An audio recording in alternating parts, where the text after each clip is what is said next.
Well, Tuesday was World Wildlife Day, and Kenyan President Uhuru Kenyatta set 15 tons of tusks on fire in Nairobi in an effort to crack down on ivory poaching and trafficking. All the tusks were from the Kenyan National Inventory, each of them with a mark showing the date of requirement and its weight. Some of them were taken from elephants that died naturally. Some were taken from elephants that were killed due to communal conflict, while most tusks were seized from poaching and trafficking groups.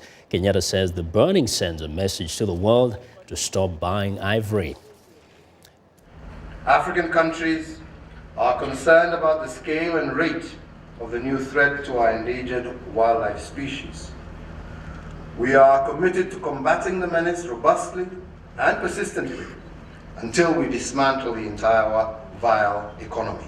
In order to underline our determination to eradicate poaching, my government shall burn the rest of the stockpile that we have within this year. Well, since 2007, ivory trading has surged as 25,000 to 35,000 elephants die each year due to poaching.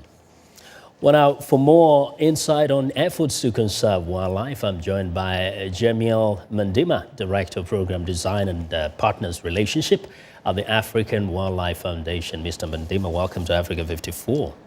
Thank you, Vincent. Yes. It's a pleasure to be here. Yes. Now, we know that just besides Kenya, there are other countries that have taken similar action. China, Belgium, Czech Republic, France, the Philippines, even the United States have burned ivory and other items to discourage poaching. To what extent is this an effective method? So, Vincent, the idea behind the bans is to really send a very strong message to the whole world that there should be no commercial value for ivory.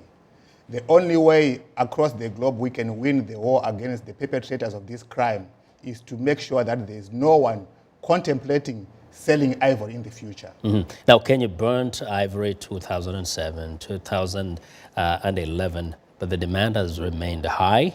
We've still seen that ivory is available in Asian markets, even some parts of Africa. So what does that tell us?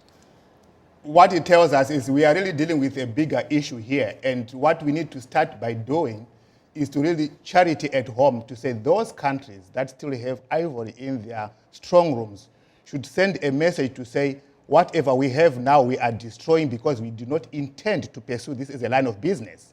And then meanwhile, there are so many other activities and interventions we are doing across the globe to deal with the issue, across dealing with stopping the killing, stopping the trafficking and the demand, and creating awareness and behavior change over time so that we stop it completely. How about those countries that actually think that there is a place for culling some of these animals? Is there a legal way of actually going about it and perhaps selling the whatever product that comes out of this wildlife?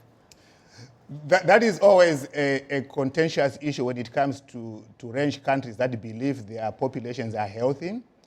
But we need to stop and think about it at the global level, where we are saying, for the good of the global community, the African elephants are threatened. And it is time for those countries that have done a judicious work to protect their populations to now demonstrate and lead by example by not destroying and sacrificing to work with the rest of the globe to make sure that our population globally is healthy. Yes. Now, you said charity begins at home, but we know that most of the poaching is done by gangs, extremely violent gangs, very well armed organizations that some have been connected now even to terrorist organizations like ISIS.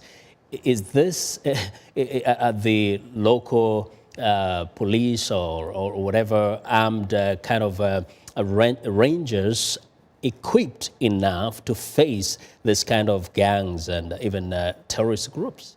You raise an important point, and true, it is a transnational organized crime, and it requires something of investment that will fit and be able to be commensurate with what these syndicates are doing. So what is required is really to invest as a global community on ensuring that the security guards, the scouts and the rangers are well equipped with night goggles, with all the kind of firepower that is required to be able to match what these syndicates are doing, and also to follow the product throughout the whole value chain.